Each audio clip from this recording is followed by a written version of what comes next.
Assalamualaikum warahmatullahi wabarakatuh. Salam sejahtera, Om Swastiastu, Namo Buddhaya, salam kebajikan. Bapak Ibu, peserta tutor dimanapun Anda berada, saat ini kita masuk pada sesi ke-8, yaitu terkait dengan pelayanan publik. Definisi dan ruang lingkup, pelayanan publik adalah tugas utama dari birokrasi pemerintah dan menjadi salah satu tugas administrasi publik dalam paradigma New Public Service yang dicetuskan oleh Den Haag dan tahun 2023, disampaikan bahwa titik tekan pandangan ini salah satunya adalah perspektif tentang peran atau tugas administrator adalah melaksanakan dan memenuhi kebutuhan dan kepentingan publik. Oleh karena itu, pelayanan publik adalah kunci utama bagi seorang administrator sekaligus fasilitator dalam merumuskan kepentingan dan partisipasi publik dalam penyelenggaraan pemerintahan. Termasuk pada level yang paling rendah, pelayanan publik didefinisikan sebagai segala bentuk kegiatan pelayanan yang diberikan oleh sektor publik, utamanya pada organisasi pemerintah. Adapun ruang lingkup, apabila ditinjau dari sifatnya, maka pelayanan terbagi menjadi bersifat administratif dan dasar. Bersifat administratif lebih banyak pada pelayanan surat dan perizinan, sedangkan pelayanan dasar mengacu pada bidang-bidang kesehatan dan pendidikan. Selanjutnya adalah pelayanan publik yang diberikan oleh desa. Meskipun pemerintahan desa bukanlah organisasi pemerintahan murni, dan namun dalam praktiknya memberikan pelayanan publik kepada masyarakat seperti halnya pelayanan administrasi, pelayanan penyediaan barang dan jasa, dan juga pelayanan lokal dan pelayanan sosial. Kendala yang dihadapi yaitu sumber daya aparatur yang kurang memadai, ketidakjelasan reward dan status kepegawaian aparatur desanya. Yang ketiga, tidak memiliki kewenangan mengambil kebijakan dalam hal layanan yang bersifat mendasar. Selanjutnya, keterbatasan sarana dan prasarana. Dan terakhir, masih adanya mental penguasa bukan pelayanan masyarakat dalam diri perangkat desa. Selanjutnya, upaya-upaya untuk mengatasi kendala.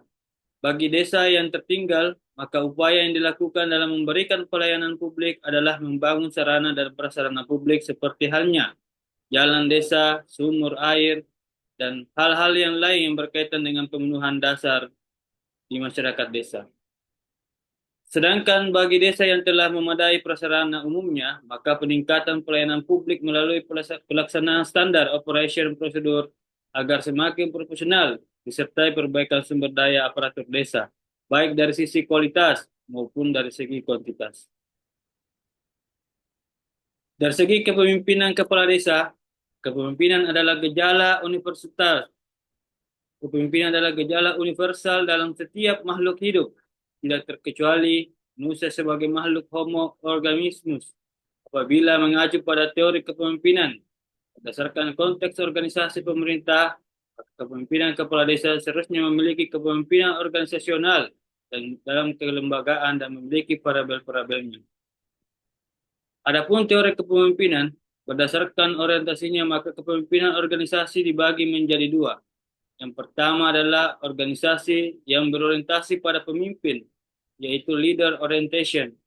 Pada organisasi jenis ini, sistem kepemimpinannya bersifat oligarkis, yaitu kepemimpinan yang dijalankan oleh sekelompok kecil orang.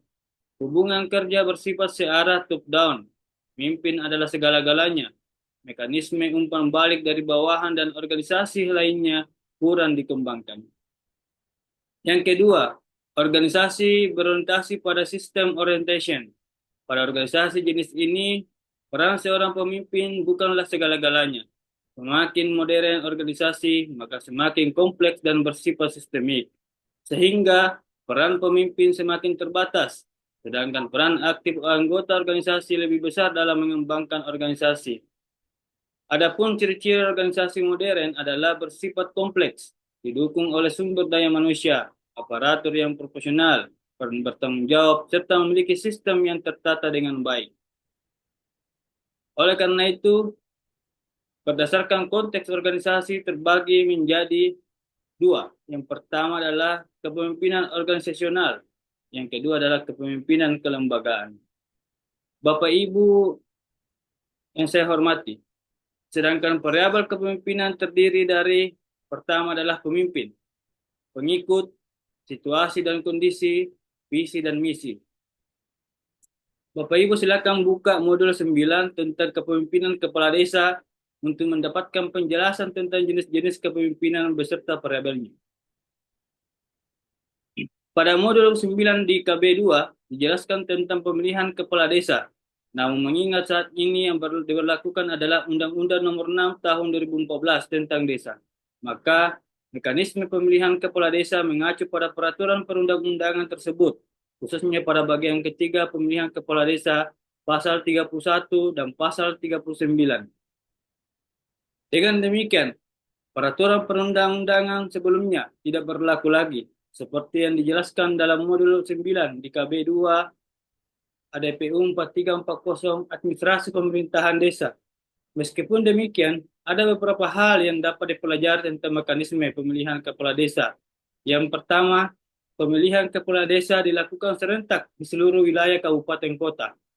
Yang kedua, kepala desa dipilih langsung oleh penduduk desa dari calon non-partai yang memiliki persyaratan dengan masa jabatan 8 tahun terhitung sejak tanggal pelantikan.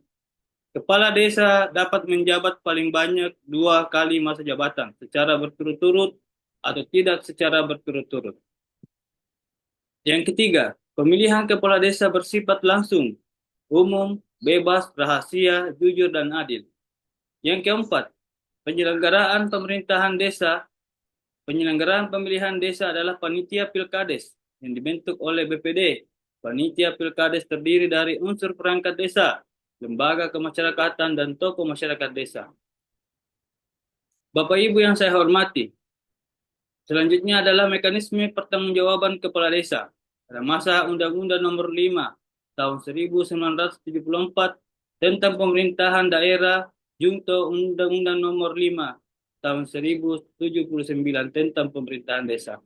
Mekanisme pertanggungjawabannya bersifat hierarkis, di mana kepala desa bertanggung jawab kepada pemerintah supradesa, dalam hal ini camat, karena pada masa itu pemerintah desa di bawah kewenangan camat tidak secara langsung kepada masyarakat, sedangkan ketua LMD dijabat oleh kepala desa sendiri. Pada masa Undang-Undang Nomor 22 Tahun 1999 tentang pemerintahan daerah junto peraturan pemerintah Nomor 76 Tahun 2001 tentang pedoman umum peraturan pengenai desa. Pada masa ini, pertanggungjawaban kepala desa memiliki 2 jenis, yaitu bersifat langsung kepada masyarakat desa melalui BPD dan secara tidak langsung yaitu administratif kepada bupati melalui camat. Pada dasarnya, mekanisme pertanggungjawaban kepala desa pada masa ini merupakan kebalikannya, yaitu Undang-Undang Nomor 5 Tahun 1979 yang bersifat top-down, yaitu bottom-up. Pada jenis pertama, pertanggungjawaban kepala desa rawan adanya penolakan dari BPD, terutama jika BPD didominasi oleh lawan kepala desa.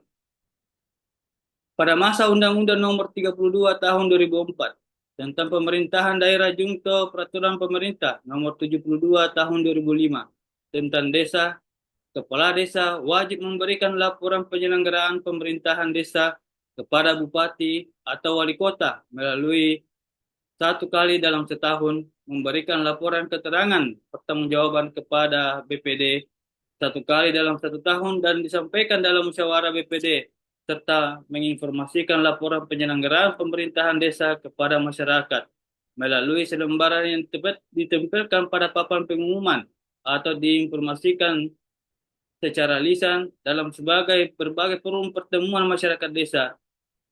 Selanjutnya adalah pada masa Undang-Undang Nomor 6 Tahun 2014 tentang desa. Yang pertama, menyampaikan laporan penyelenggaraan pemerintahan desa setiap akhir tahun anggaran kepada bupati atau wali kota. Yang kedua, menyampaikan laporan penyelenggaraan pemerintahan desa pada akhir masa jabatan kepada bupati atau wali kota. Yang ketiga, memberikan laporan keterangan penyelenggaraan pemerintahan secara tertulis kepada Badan Permusyawaratan Desa setiap akhir tahun. Yang selanjutnya adalah memberikan atau menyebarkan informasi penyelenggaraan pemerintahan desa secara tertulis kepada masyarakat desa setiap akhir tahun. Terima kasih atas waktunya. Wabillahi taufiq wal hidayah. Wassalamualaikum warahmatullahi wabarakatuh.